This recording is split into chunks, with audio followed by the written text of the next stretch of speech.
So can we combine forces and come up with an even better All Blacks team for Scott Robertson in 2024?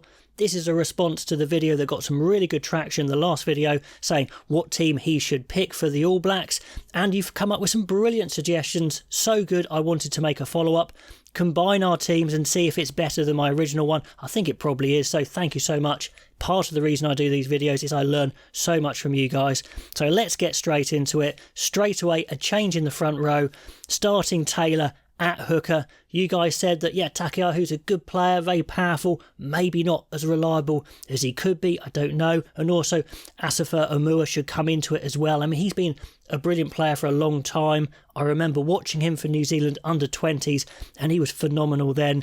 Many people thought he would be the first choice hooker by now, so maybe his time is coming. So I don't really know out of those three who gets into the 23, but in any squad, I think all three should be there. So that is one change to the front row.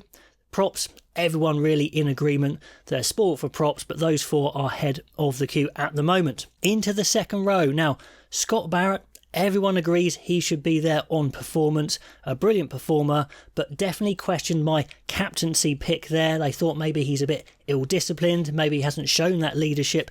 Fair enough, I thought a fresh captain for a new coach might be a good idea, but most of you guys preferring Ardie Savea as the captain, and of course, who wouldn't follow Savea into battle? What an amazing player. So absolutely fine. Let's change the captaincy there. Tupuvai, you guys suggested he was ready. Get him in now. I'd kind of had a placeholder of Patrick Tuipulotu maybe just to see them through a year, but you said get Vai straight in there. Lord on the bench. So let's make that change. Back row is always going to be interesting. Back rows are always interesting. Ethan Blackadder, you guys love Blackadder. You like him being in the team, so he is staying. No complaints there. The main thing for him is just stay injury free for enough time to make a run in the All Blacks. Where he plays, 6, 7, 8. Again, all these players in the back row could play all over the place, but I'm leaving him at 6 for now. And Sam Cane, well, most of you guys reacted fairly negatively to Sam Cane being even in the squad. So interesting there. I thought Cane had a good World Cup. I was impressed with him, actually. Did that red card sour it enough, though? Let me know if he hadn't had the red card. Would you feel differently, or do you just think he's not quite good enough? So let's drop him out on your feedback. Let's put Ardie Savea into 7, possibly where he is more effective, actually, but he's been playing a lot of 8, so quite a big move. But anyway, get him into open side. Who plays number 8? Well, there are some contenders there. You could play Blackadder there. Grace could go there as well. You guys like Papali'i if he's going to play 7 and Ardie Savea stay at 8 maybe. But it looks like Samapeni Finau is the guy you're excited about, the guy with the highest ceiling, shall we say, who could be world class. So let's play him at 8 in this back row. Blackadder, Savea, Finau. Is that a better back row than what I had originally?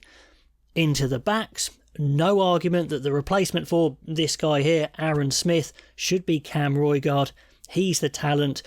Who should be second choice, third choice? Some good discussion going on. I suggested maybe Ratimer coming in, maybe Christie. You guys like Fakatava, and Fakatava's been great for a long time. No, good age range. Him and Roigard, incredibly exciting. Are they too similar? Too much running maybe? I don't know. You've got TJ Perenara, very experienced scrum half who's still around.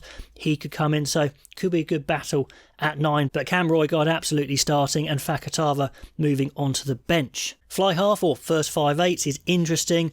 I'm definitely going for Damien McKenzie. I'm a big fan. I think he could do great things there, but plenty of comments saying they don't trust him, they don't think he should be there. And I understand maybe some of the reservations, but who else is the question at the moment? Certainly chat in the media about they should change eligibility rules completely to allow Richie Mo'unga to carry on playing at 10 where he's been so effective for so long. But I think DMAC is the man for now. But let me know the alternatives. If you don't rate DMAC, if you don't think he should be starting, who else should start there? So that was an interesting one I wasn't expecting in the comments. Centres wise, there have been questions in the past that is Ioane the finished product, the all-rounder should I say? Is Geordie Barrett a proper 12, whatever you call that to be? So definitely some questions around Barrett and lots of excitement about Levi Amua. So powerful. It looks like he's coming in at a good time in his career.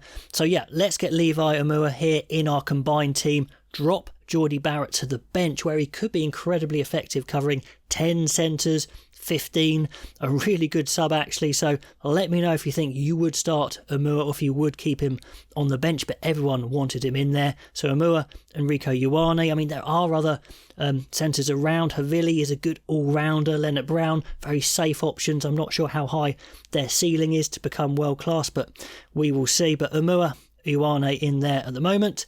Talaya stays, and of course I had got Leicester Fainga'anuku wrong. He is going to France, so he can't be picked, which I think is a huge loss. What a great talent he is, could play in the centres as well, so that's a shame. I hope he does come back to New Zealand. But Sevu Reece has been great for New Zealand, so I think in the comments he was the guy to come in. Narawa as well would be great, but I don't like the sound of his injury, so let's see how that goes as well. So Talaya, Reece as well. Is there enough size in this back three? That's a question you would ask. Would you get a power guy in there like Caleb Clark? I don't know. 15, Will Jordan. Everyone loves Will Jordan for sure. Just a few questions whether you could keep him on the wing. In international rugby these days, wingers do need to be a bit like fullbacks anyway, with all the kicks coming their way, the high balls. But I think it's time just to give him those keys, like I said, and let him run loose, let him do what he wants from fullback. So he stays there.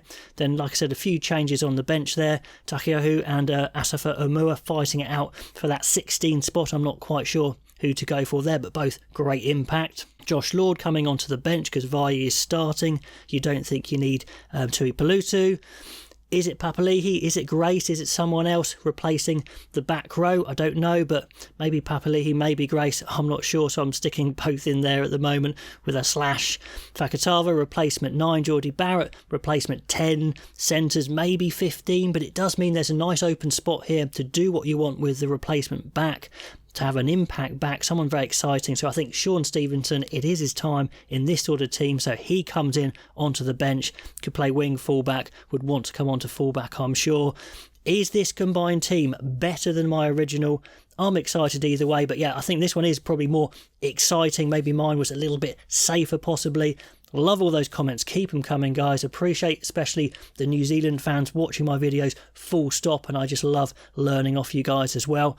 Let me know in the comments below. Subscribe, like if you like this sort of stuff, and I'll catch you next time.